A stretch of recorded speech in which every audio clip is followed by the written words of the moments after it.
সব দ্রুত বিচার নিয়ে যে আপত্তি করছি তাও না, কিন্তু আমাদের সতর্ক থাকতে হবে যে অতি দ্রুত বিচার যাতে না হয়। অতি দ্রুত গতিতে কোনো কিছু শেষ করার চেষ্টা করা হলে সেখানে কিন্তু ল্যাপস থাকতে পারে এবং সেখানে অন্যায় হয়ে যেতে পারে। দুদিন আগে শিশু হত্যাকাণ্ডের রায়ে দুইজনের মৃত্যুদণ্ড দিয়েছেন আদালত। এটা পল্লবীর ধর্ষণ ব্যাপারে বলছি আমি।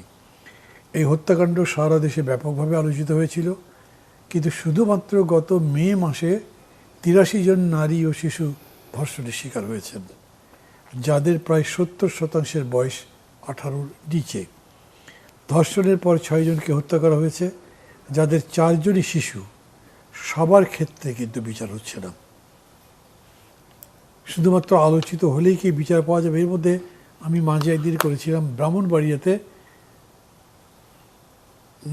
নিশাত কি নাম, মানে এই যে একটা ফোকাসে না আসলে বিচার পাওয়া যাবে না, কিভাবে দেখবেন এই জিনিসটা?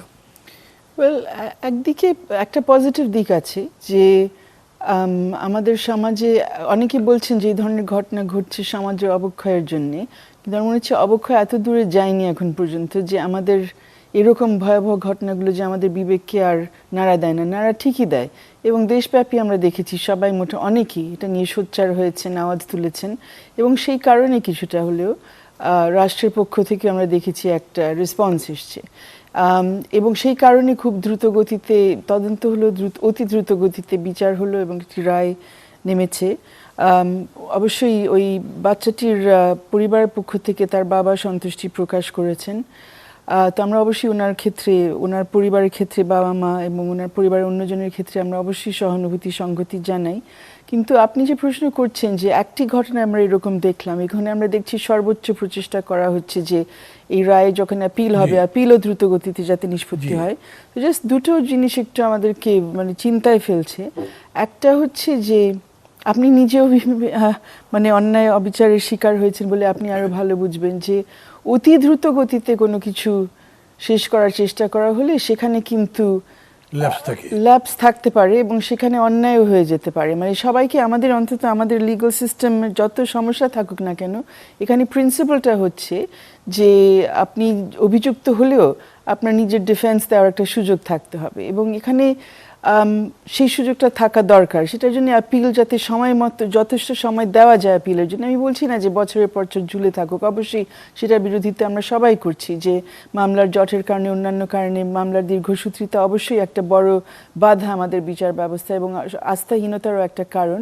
তো সেই ক্ষেত্রে অবশ্যই দ্রুত বিচার নিয়ে সবসময় সব দ্রুত বিচার নিয়ে যে আপত্তি করছি তাও না, কিন্তু আমাদের সতর্ক থাকতে হবে যে অতি দ্রুত বিচার যাতে না হয়।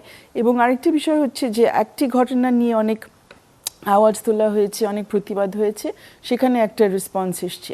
কিন্তু যেটা আপনি বললেন যে ৮৩টি ঘটনা একটি মাসের মধ্যে, তার মধ্যে ৪ জন শিশু সেখানে ভিকটিম হয়েছে, ওদের ক্ষেত্রেও একইভাবে না হলেও একইভাবে হয়তো আমরা চাই না অতি দ্রুত বিচার, কিন্তু তাদের সেই ব্যাপারে পর্যবেক্ষণ করা হচ্ছে কিনা, তদন্তের দিকে অ্যাগেন ক্লোজ মনিটরিং হচ্ছে কিনা, বিচারের জন্য প্রস্তুতি নেওয়া হচ্ছে কিনা, সেগুলো তো আমাদের জানা দরকার। এবং একটা জিনিস যদি হয় এই ঘটনার কারণেই, মানে সবাই এটা যেহেতু এত আলোড়ন সৃষ্টি করেছে, এরপরে যদি আমরা সার্বিক সমস্যাটা সমাধান করার জন্য নামি, জাস্ট একটা ঘটনাকে একটা এক্সাম্পল হিসেবে না দেখিয়ে, তাহলে আমরা বুঝবো যে হ্যাঁ আমরা পরিবর্তনের দিকে যাচ্ছি। কিন্তু মানে কেন এটা বলছি যে আমরা গত বছর অলমোস্ট সেম অবস্থা দেখেছিলাম।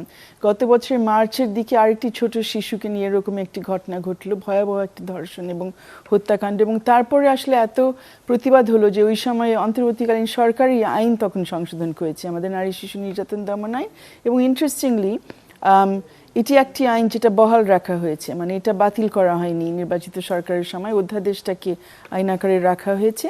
এখন বড় পরীক্ষা হচ্ছে যে এই আইন যে করা হলো, এই আইনটা ঠিকমতো প্রয়োগ হবে কিনা। গত বছর ইনফ্যাক্ট এই আইনটা নিয়ে আদৌ কোনো বিচারক বা পুলিশের কাউকে প্রশিক্ষণ দেওয়া হয়েছে কিনা সেটা তো আমরা অ্যাকচুয়ালি জানি না। এগুলো জানলে ভালো হতো, আর যদি না দেওয়া হয়ে থাকে এখনই যাতে এটা শুরু হতে পারে।